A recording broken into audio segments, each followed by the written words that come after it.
तो आखिरकार लोकसभा चुनाव के प्रचार खत्म हुए और अब इंतजार है 1 जून का, जब आखिरी चरण के मतदान होंगे। दोस्तों, इन चुनावों को याद रखा जाएगा इस बात की पृष्ठभूमि में कि किस तरह से विपक्ष ने चुनाव लड़ा। विपक्ष लगातार मुद्दों पर रहा, जबकि सत्ता पक्ष लगातार जहर उगलता रहा।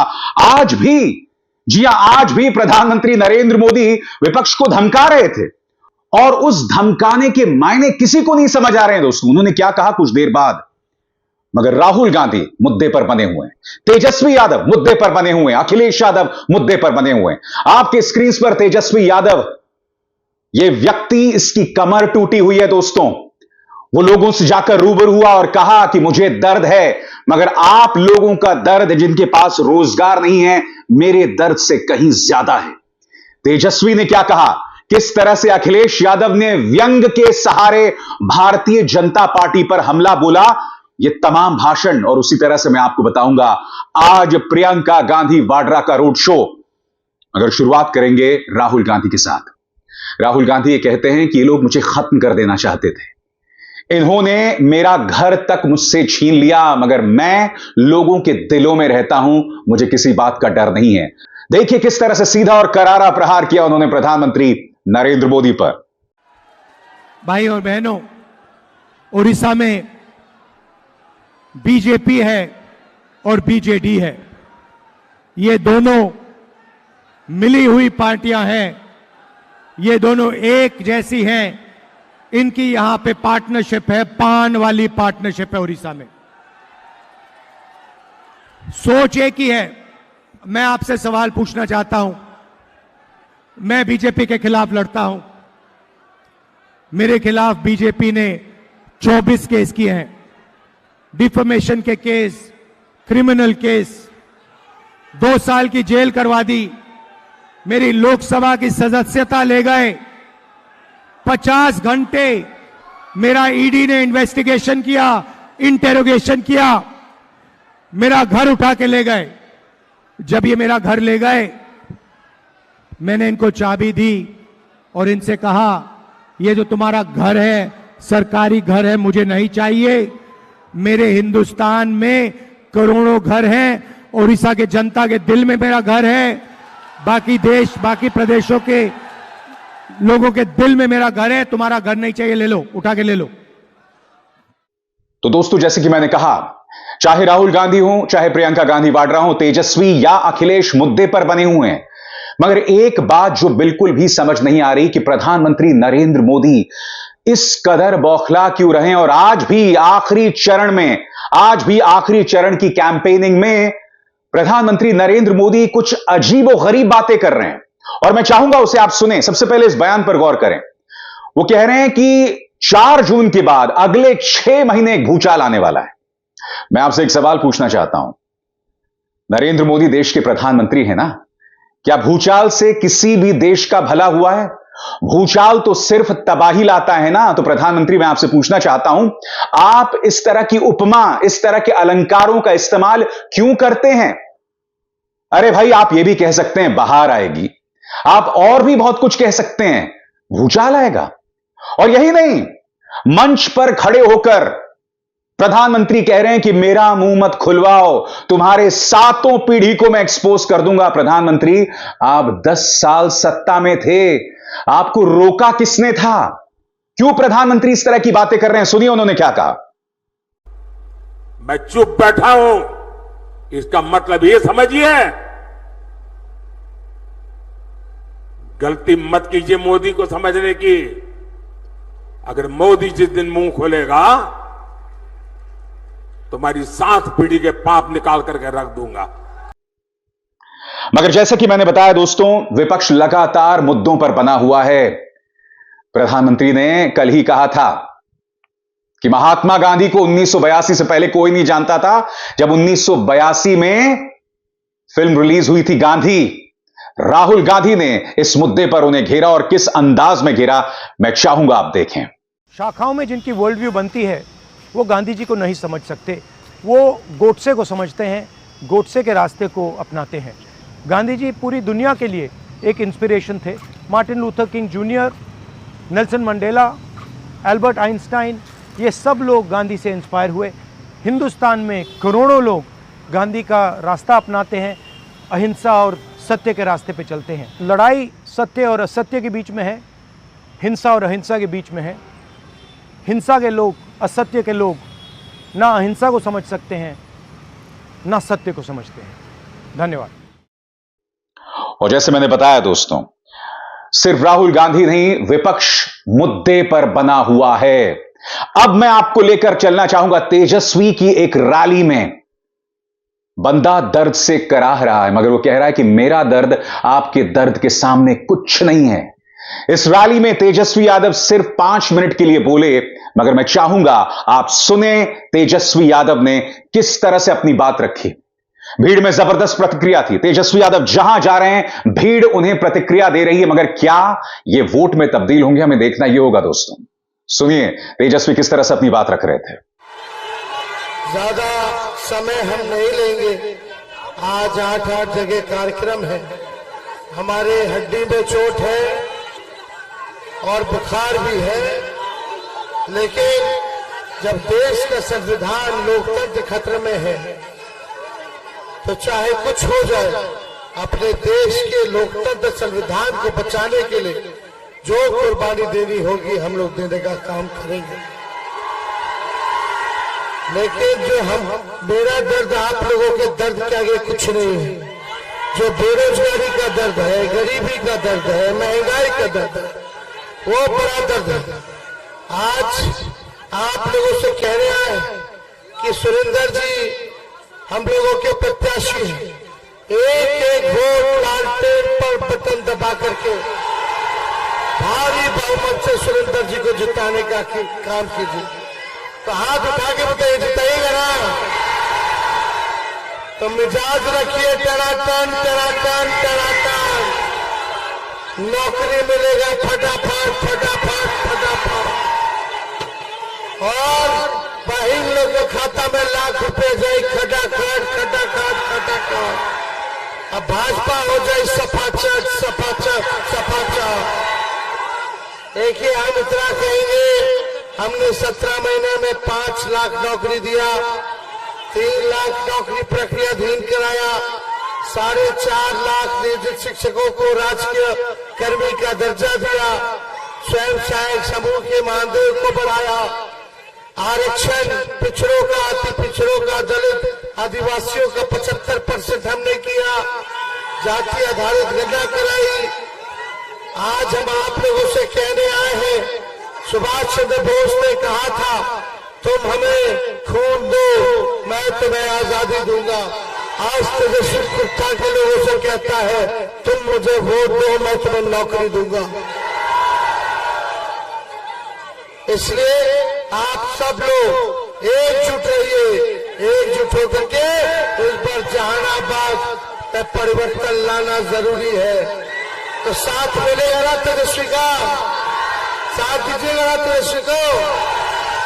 तो बोलिए चुपचाप चुपचाप विजय का माला पहना दे।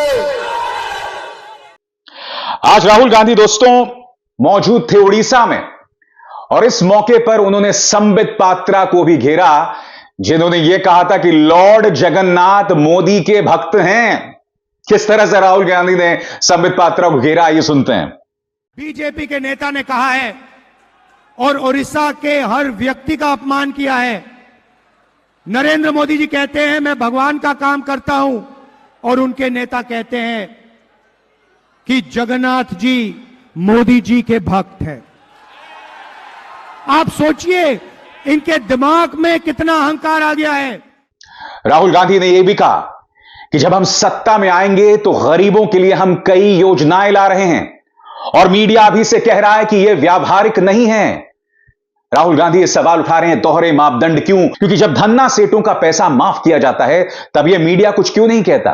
सुनिए राहुल गांधी क्या कह रहे थे। जैसे ही हम आपको पैसा देना शुरू करेंगे, हिंदुस्तान की अर्थव्यवस्था शुरू होगी, made in India, made in Orissa शुरू होगा। ये मीडिया वाले कहेंगे कि देखिए इंडिया गठबंधन की सरकार गरीबों की आदत बिगाड़ रही है। मैं इनसे कहना चाहता हूं, अगर आपने ज्यादा कुछ कहा तो जो हम 1 लाख रुपए दे रहे हैं हम उसको 2 लाख कर देंगे। आप लोग अदानी अंबानी के लोग हो, आप लोग मोदी जी के चमचे हो, हम आपकी बात नहीं सुनेंगे। हम किसानों की बात सुनेंगे, मजदूरों की बात सुनेंगे, बेरोजगार युवाओं की बात सुनेंगे, आदिवासियों की बात सुनेंगे, दलितों की, पिछड़ों की बात सुनेंगे। हमारी सरकार 90% लोगों की सरकार होगी। 10 साल नरेंद्र मोदी ने 1% लोगों की सरकार चलाई। तो जितना बोलना है आपको बोलना है, बोलो।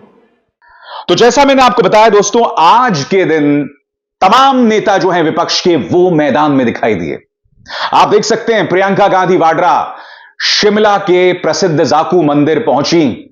जी हां, इन तस्वीरों में, इस वीडियो में आप देख सकते हैं किस तरह से वो जाकू मंदिर पहुंची और उन्होंने वहां पे अपने श्रद्धा सुमन अर्पित किए और उसके बाद उन्होंने एक रोड शो को अंजाम दिया। दोस्तों, उसकी एक छोटी सी झलक देते हैं, इंतजार कीजिए, क्योंकि कुछ ही देर में मैं आपको सुनाने वाला हूं अखिलेश यादव का बयान, किस तरह से व्यंग के सहारे उन्होंने प्रहार किया प्रधानमंत्री नरेंद्र मोदी और भाजपा पर। सुनते हैं।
जैसा कि आप जानते हैं दोस्तों, प्रधानमंत्री 48 घंटों के लिए ध्यान पर जा रहे हैं।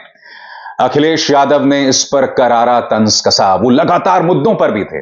अगर आप अखिलेश यादव के तमाम भाषणों पर निगाह डालें दोस्तों, तो वो न सिर्फ मुद्दों पर रहते हैं बल्कि व्यंग का सहारा भी लेते हैं और इसी वजह से जनता के साथ वो संपर्क साध रहे हैं। मेरे हिसाब से अगर हम विपक्ष की बात करें तो दो नेता, प्रियंका गांधी वाड्रा और अखिलेश यादव, दोनों ने अपना मुकाम स्थापित किया है। यकीनन तेजस्वी यादव निर्विवादित बिहार के सबसे बड़े और लोकप्रिय नेता बन गए हैं, मगर अखिलेश यादव की चुनौती कहीं ज्यादा बड़ी है दोस्तों, क्योंकि वो उत्तर प्रदेश जैसे राज्य में, जो कि भाजपा का गढ़ है, वहां पर उन्हें चुनौती दे रहे हैं। यहां पर अगर इंडिया गठबंधन साफ हो गया तो इंडिया गठबंधन को 272 के सपने देखने भूल जाने चाहिए। देखिए किस तरह से अखिलेश यादव अपनी बात कह रहे हैं। ये बड़ा इत्तेफाक है इस बार, आज आखिरी दिन जब मैं महाराजगंज से मैं आया हूं तो बड़ा इत्तेफाक देखने को मिल रहा है। हमारे पत्रकार साथी जानते होंगे और यहां जितने लोग हैं, जागरूक लोग हैं, वो जानते होंगे, इधर पता नहीं क्या हो गया है दिल्ली वालों को। जो हमारे प्रधान सांसद जी हैं वो आजकल न जाने क्यों मां के पीछे पड़े हुए हैं। जो मां शब्द है, जो हमारे दिल्ली वाले प्रधान सांसद जी हैं, पता नहीं क्यों जो शब्द मां है उसके पीछे पड़े हुए हैं। और जब से उन्हें घबराहट हुई है, न केवल वो खुद डगमगाए हैं बल्कि उनकी जवान भी लड़खड़ाई है। और इधर जो सुनने को मिल रहा है कि जब उनकी ऊंचाई से जो गिरावट शुरू हुई है, जो वो गिरते जा रहे हैं, न जाने कहां जाकर के गिरेंगे, और जिनका काउंटडाउन शुरू हो गया है, वो लोग क्या कहते थे इस चुनाव में? कभी मीट की बात की, कभी मच्छी की बात की, कभी मुजरे की बात की, और अब सुनने में आया कि महात्मा गांधी जी की बात कर रहे हैं। ये जितने शब्द इन्होंने बोले हैं, ये सब एम से शुरू होते हैं, मां से शुरू होते हैं। लेकिन ये एम शब्द के पीछे तो पड़े हैं, लेकिन मैं देख रहा हूं इस बार एम से महाराजगंज भी है, मां से महाराजगंज भी है। वो अगर उधर पीछे पड़े हैं तो महाराजगंज भी वाले भी इन भारतीय जनता पार्टी के लोगों के पीछे पड़े हैं। जब तक जमानत जब्त नहीं होगी तब तक महाराजगंज के लोग शांति से बैठने वाले नहीं हैं। जो लोग 400 पार का नारा दे रहे थे, जो लोग 400 पार का नारा दे रहे थे, बताओ 7वें चरण तक आते आते वो नारा अपना भूल गए कि नहीं भूल गए? और न केवल नारा भूल गए हैं, अब उन्हें डर सता रहा है कि कहीं 400 न हार जाएं। और सच्चाई तो यही है। हमने आपने थोड़ी देर में समझने की कोशिश की। सोचिए उन्होंने क्या नारा दिया? नारा दिया 400 पार। हम लोग बाद में समझ में आया कि 400 पार का मतलब हुआ कि 543 में 400 पार मतलब 143 सीटें। 400 हार मतलब 143। और सच्चाई तो यह है कि जनता का गुस्सा 7वें आसमान पे पहुंच गया है और 140 करोड़ की जनता इनको 140 सीटों के लिए तरसा देंगे। और सुना है कि अब वो दूर कहीं चले गए हैं। सुना है परिणाम आने से पहले ही दूर चले गए हैं, कहीं कहीं तपस्या के लिए दूर चले गए हैं। क्योंकि उन्हें भी तो कहना है आखिरी में जब परिणाम नहीं आएगा कि हमारी तपस्या में कुछ कमी रह गई थी। इसलिए साथियों, मैं आपसे निवेदन और अपील करने आया हूं। इन्होंने 10 साल में हर बात झूठी बोली है। इनका हर वादा झूठा निकला है। कहां कभी कहा था कि किसानों की आय दोगुनी हो जाएगी, लेकिन आज जब हमारा किसान अपना हिसाब किताब लगाता है तो उसकी आय दोगुनी नहीं हुई है।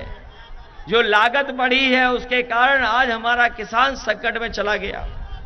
न केवल किसान संकट में गया है, बल्कि उनके सामने ऐसा संकट पैदा किया है कि अगर सरकार चाहती तो उनकी मदद हो जाती, लेकिन इस सरकार की नीयत में नहीं था मदद करना।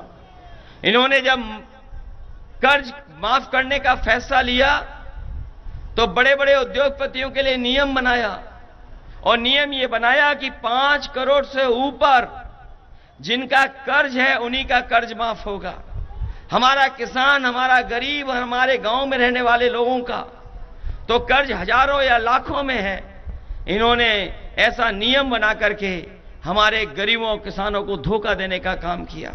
26 लाख करोड़ के लगभग इन्होंने देश के बड़े बड़े उद्योगपति, कारोबारी, कारखाना चलाने उनका कर्ज माफ कर दिया।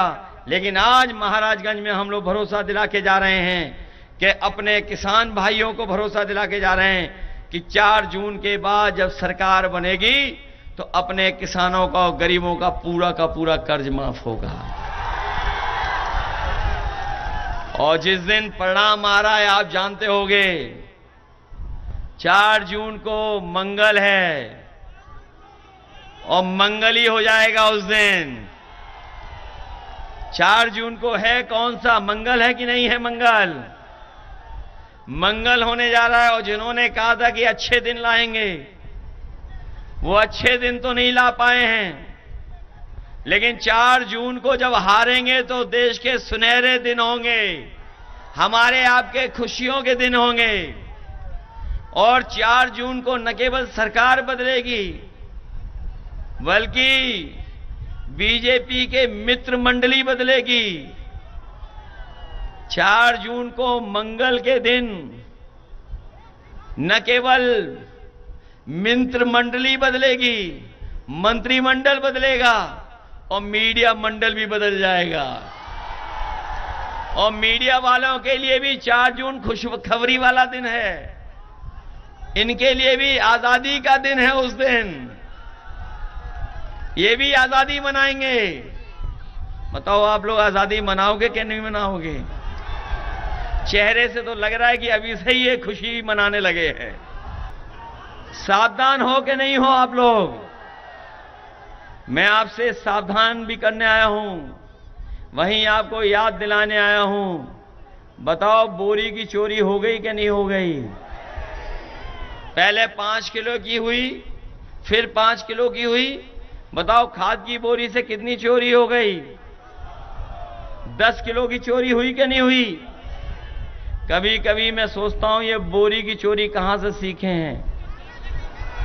तब हमें याद आता है ये पार्ले जी के बिस्किट पैकेट से सीख के आए हैं। याद कीजिए, पहले पार्ले जी का बिस्किट पैकेट कितना बड़ा आता था, और जैसे जैसे महंगाई बढ़ी और मुनाफा कमाया उन्होंने, तो बताओ पैकेट कितना बड़ा हो गया। याद रखना, ये दोबारा आ गए तो बोरी की चोरी तो करेंगे ही करेंगे, लेकिन आपके पार्ले जी का बिस्किट पैकेट भी एक बिस्किट वाला पैकेट हो जाएगा। बताओ डीजल महंगा हुआ कि नहीं हुआ? पेट्रोल महंगा हुआ, और आपको मजबूर किया। जब डीएपी खरीदने गए तो नैनो यूरिया खरीदवा दिया आपको। आपका सिलेंडर कितना महंगा हो गया, आपकी मोटरसाइकिल कितनी महंगी हो गई। पहले कितने की आती थी? बताओ ये लोग धोखा दे रहे हैं कि नहीं दे रहे हैं? क्या आपकी महंगाई कम हो गई? क्या आपकी नौकरी मिल गई नौजवानों को? और जो बड़े बड़े आयोजन किए थे इन्होंने दिल्ली में, लखनऊ में, विदेशों में, कि निवेश आएगा निवेश आएगा। बताओ कहीं कोई कारखाना लगा हो तो बता दो महाराजगंज में। बताओ बिजली महंगी हो गई कि नहीं हो गई? और जब बिल आता होगा तो बताओ आपको करंट लग रहा है कि नहीं लग रहा है? आपके आरक्षण को छीनने का काम हुआ है सरकार में कि नहीं हुआ है?